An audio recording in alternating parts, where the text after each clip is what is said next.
Please अपनी बच्चियों को भी उतनी इम्पोर्टेंस दें जितना आप एक बेटे को देते हैं, उनको भी पढ़ने की अपॉर्चुनिटी।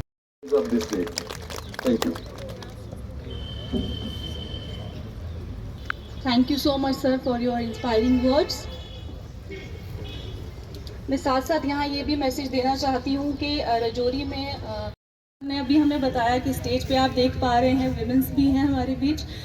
तो अब मैं एक शेर से इनवाइट करूँगी स्टेज पे डिस्ट्रिक्ट डेवलपमेंट कमिश्नर सर को कि वो आके कुछ अल्फाज हमारे सामने पेश करें कि खुश शक्ल भी हैं वो ये अलग बात है मगर, खुश शक्ल भी हैं वो ये अलग बात है मगर, हमको ज़हीन लोग हमेशा अजीज़ थे। तो जोरदार तालियों से स्वागत करें। उसका एक आंकलन करना ज़रूरी है।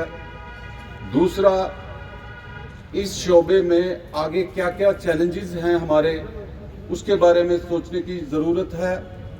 और तीसरा, वो कौन से आइडियल्स हम अपनी बच्चियों के सामने रखें जिनको वो फॉलो करके अपनी एम्पावरमेंट जो है वो इंश्योर करें। किसी की लाइफ में भी आइडियल्स की बड़ी इम्पोर्टेंस होती है। जिसको बचपन में आइडियल्स मिल जाते हैं उसका जो तरक्की का रास्ता है वो थोड़ा आसान हो जाता है, क्योंकि एक ऑब्जेक्टिव, एक टारगेट हमें मिल जाता है।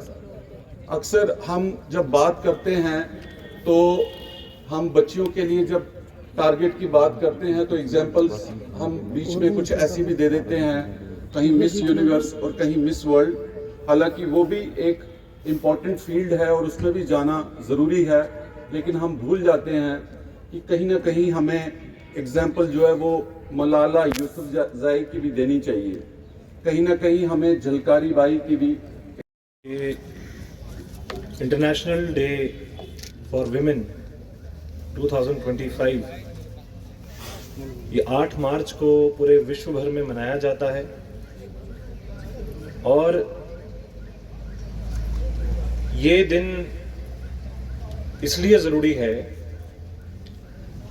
कि पूरी दुनिया में 50% आबादी औरतों की है, लेकिन अगर हम महिलाओं का रोल इकोनॉमी में देखेंगे, लेबर फोर्स पार्टिसिपेशन में देखेंगे और टॉप मोस्ट लीडरशिप पोजीशंस में देखेंगे, तो जो आंकड़े हैं वो कुछ ज़्यादा अच्छे नहीं। यहाँ पे मौजूद आज के इस प्रोग्राम में शामिल एडीडीसी साहब, हमारी डीएफओ नौशेरा मैडम और जितने भी हमारे साथ ऑफिसर्स हैं, हमारे यहाँ पे डिग्निटरीज हैं, विमेन एंटरप्रेन्योर्स, विमेन अचीव और सभी बच्चे बच्चियों को मैं आज यहाँ पे इस प्रोग्राम के लिए आपका स्वागत करता हूँ।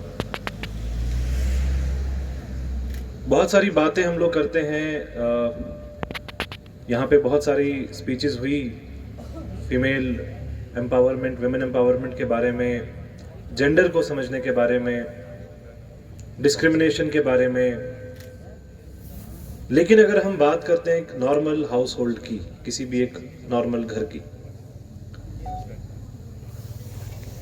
तो मेरे को लगता है हम काफ़ी इम्प्रूव कर चुके हैं।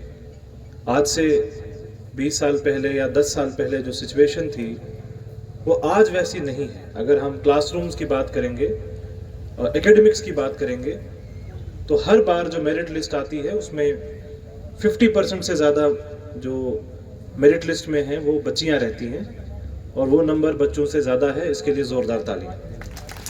हम विमेन डे पे नेगेटिव बातें करते हैं, लेकिन पॉजिटिव बातों के बारे में भी बात करनी चाहिए और इसके लिए बहुत मेहनत की गई है स्कूल एजुकेशन डिपार्टमेंट के ज़रिए, मिनिस्ट्री ऑफ एजुकेशन के ज़रिए। हमारे जितने भी स्कीम्स, एक ज़माना था जब सच में बच्चियों को स्कूल नहीं भेजा जाता था, और मैं बहुत पुरानी बात भी नहीं कह रहा हूँ, हमसे एक जनरेशन पीछे की बात कह रहा हूँ। आप जाएंगे अगर किसी जगह, आप देखेंगे कि लिटरेसी में बहुत ज़्यादा डिफरेंस है। लेकिन अगर आप उससे एक जनरेशन पीछे जाएंगे तो पाएंगे कि मेल्स की भी लिटरेसी नहीं थी, मतलब वो भी कोई ज़्यादा नई नहीं है। लिटरेसी अमंग मेल भी कोई ज़्यादा नई नहीं है। तो सोसाइटी जब ग्रो करती है, उस सोसाइटी में हमने ये चीज़ ऑब्जर्व करनी है कि जब कोई भी चीज़ नई डेवलपमेंट आती है या कोई भी चीज़ अगर प्रोग्रेस नया आता है तो वो दोनों जेंडर्स में बराबर क्यों नहीं आ रहा, उसमें पहला राइट मेल्स का क्यों है। हमने आर्म्ड फोर्सेस में देखा कि फीमेल अब जाके they are going in the combat roles, but why not earlier. पहले वो कोई भी फील्ड हो, मेल्स के लिए डिफ़ॉल्ट है कि ये मेल्स तो जाएंगे ही जाएंगे, फीमेल्स के लिए बाद में लड़ाई लड़ी जाएगी, चाहे वोटिंग राइट्स की बात हो। तो हमारा जो माइंडसेट है वो क्या पहले से बेटर हुआ है। अगर हम आंकड़ों की बात करेंगे तो आंकड़े बेहतर हुए हैं। अगर हम देखें कि कितने फीमेल्स आज ऑफिसर्स हैं वो बढ़ गए हैं, कितनी फीमेल्स आज पॉलिटिक्स में हैं वो भी काफ़ी हद तक बढ़ गई हैं। लेकिन अगर हम बात करेंगे माइंडसेट की, क्या माइंडसेट बदला है और क्यों नहीं बदला। अगर माइंडसेट नहीं बदला है तो उसका कारण क्या है। उसका कारण है कि एक स्टडी हुई थी जिसमें ये माना गया कि ये जो नेचर है, नेचर में जब लोग देखते हैं कि फिजिकल स्ट्रेंथ के बेसिस पे जजमेंट किया जाता है और ऐसा माना जाता है कि फीमेल्स जो है वो physically they are not that compare to males. लेकिन इसके ऊपर जब ज्यादा लोगों ने रिसर्च की तो पाया कि ये तो उल्टा है। फीमेल की life expectancy is much much higher than males, और इम्यूनिटी की बात करें वो भी काफी ज्यादा है। यानी नेचर ने फीमेल को फिजिकली वीक नहीं बनाया, फिजिकली स्ट्रांग बनाया।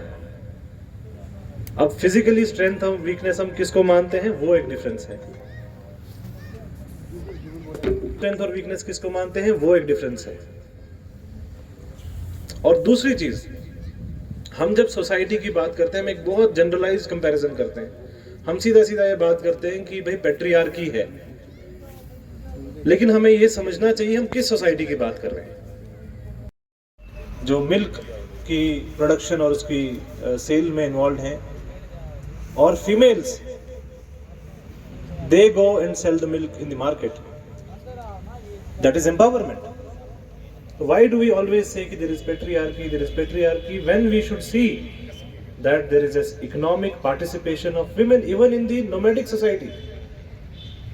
They have a decision making role in the nomadic society, and tribal society में हमेशा से female जो है empowerment has been higher than in non-tribal societies. तो हमें कुछ चीज़ों पे फख्र भी करना चाहिए और ये मानना चाहिए कि हो सकता है लिटरेसी में हम लोग पीछे हों, लेकिन बाकी जहाँ तक बात फिजिकल पार्टिसिपेशन की बात है, पॉलिटिकल पार्टिसिपेशन की बात है, वो मेरे को लगता है हमारे डिस्ट्रिक्ट में पहले बाकी डिस्ट्रिक्ट्स के मुताबिक ज़्यादा है और इस पे फख्र करना चाहिए।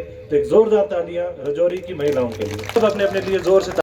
मार्च को इंटरनेशनल डे फॉर विमेन मनाया जाता है और पूरे दुनिया में इस दिन को मनाया जाता है। और इस दिन का जो पर्पज़ है वो है कि जितनी भी हमारी महिलाएं हैं, बच्चियां हैं, वो कैसे अपने जो भी उनके ड्रीम्स हैं, उनके सपने उनको पूरा कर पाएँ और इकॉनमी में, लेबर फोर्स में, अपने कंट्री के डेवलपमेंट में, सोसाइटी की डेवलपमेंट में, फैमिली की डेवलपमेंट में आगे बढ़ चढ़ के हिस्सा लें। क्योंकि जो भी हम आंकड़े देखते हैं अभी भी कि देश दुनिया की 50% आबादी है, लेकिन जहाँ तक पार्टिसिपेशन इन लेबर फोर्स है या इकॉनमिक पार्टिसिपेशन है वो काफ़ी हद तक कम है। अभी हम देख रहे हैं कि पिछले जो कुछ दशकों में लिटरेसी पे काम हुआ है, फीमेल लिटरेसी पे बहुत अच्छे काम हुए हैं और फीमेल लिटरेसी पहले से काफ़ी इम्प्रूव हुई है। लेकिन अभी भी वैसे फील्ड्स हैं जहाँ पे काम करने की ज़रूरत है। जैसे हम बात करें अगर हेल्थ केयर की, माइंडसेट की, एटीट्यूड की, और कुछ ऐसे फील्ड्स हैं जहाँ पे अभी भी फीमेल्स का पार्टिसिपेशन कम है। ख़ास तौर से अगर हम स्टेम कहते हैं, साइंस, टेक्नोलॉजी और मैथमेटिक्स, यहाँ इन फील्ड्स की बात करें अभी भी फीमेल्स ने आगे इनका जो पार्टिसिपेशन है वो बिलो ऑप्टिमम है। इसके लिए हमें कुछ माइंडसेट बदलने की भी ज़रूरत है और ख़ास तौर से कुछ ऐसे सेक्टर्स पर भी काम करने की ज़रूरत है। और इसीलिए ऐसी अचीवर्स को, फीमेल अचीवर्स को आज यहाँ पे सम्मानित किया गया जो उसी समाज से डिस्ट्रिक्ट रजौरी की ही अचीवर्स हैं, और ताकि वो आने वाली जनरेशन के रोल मॉडल बने। इसमें अलग अलग फील्ड से, चाहे वो ऑफिसर्स की बात की जाए, हम एंटरप्रेन्योर्स की बात करें, चाहे वो स्पोर्ट्स पर्सन्स की बात करें, टीचर्स की बात करें, डॉक्टर्स की बात करें, या बाकी जो हमारे फील्ड्स हैं, चाहे वो आर्ट एंड कल्चर में पार्टिसिपेशन हो, लिटरेचर में हो, हम सभी फील्ड से ऐसी महिलाओं को आज यहाँ पे डिस्ट्रिक्ट लेवल पे सम्मानित किया गया है, ताकि जो हमारी यंग जनरेशन है, बच्चियाँ हैं, वो उनको अपने रोल मॉडल की तरह देखें और उनसे प्रेरणा लेके अपने जीवन में भी अच्छा करें। सर, राजौरी जिले में महिलाओं के लिए खास क्या किया गया डिस्ट्रिक्ट एडमिनिस्ट्रेशन की तरफ से, अगर हम बात करें तो? नहीं, महिलाओं के लिए एज सच पीछे जो बेटी बचाओ बेटी पढ़ाओ में आपने देखा होगा कि बहुत सारी ऐसी अवेयरनेस ड्राइव्स की जाती हैं, ख़ास तौर से हमारी जो बच्चियां यहाँ पे हमारे ऑर्फनेजेस है जिनको परीक्षा कहते हैं, उसमें काफ़ी ज़्यादा फोकस किया गया है। आज यहाँ पे बच्चियों को सम्मानित भी किया गया जिनको स्किल्ड एजुकेशन के लिए कंप्यूटर कोर्सेज करवाए गए हैं। और इसके अलावा जितनी भी भारत सरकार की स्कीम्स हैं और हमारी स्कीम्स हैं, चाहे वो लाडली बेटी योजना हो, मैरिज असिस्टेंस स्कीम हो या हमारी स्कॉलरशिप स्कीम हो, उनको बेहतर तरीके से इम्प्लीमेंट करने के लिए प्रयास किए गए हैं। बहुत बहुत शुक्रिया।